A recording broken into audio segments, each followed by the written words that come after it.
Motorola S60 fusion এসছে একটা। এই ফোনটার এখন কমন প্রবলেম, ফোন ডেড হয়ে যাচ্ছে, চলতে চলতে ফোন হ্যাং করে বন্ধ হয়ে ডেড হয়ে যাচ্ছে। আর চার্জে বসিয়ে রেখেছিলাম রাত্রে, সকালবেলা উঠে দেখলাম ফোন চালু হচ্ছে না, ডেড।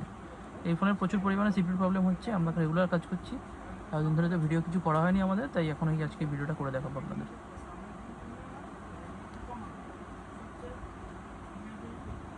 কাস্টমারের ডেটাটা খুব ইম্পর্টেন্ট, নাহলে পরে সার্ভিস সেন্টার দিয়ে ইন ওয়ারেন্টি ছিল ফোন, মাদারবোর্ড চেঞ্জ করতে পারতো, কিন্তু কাস্টমার ডেটা লাগবেই, ওই জন্য আমাদের থেকে আরও রিপেয়ার করাচ্ছে ফোনটা।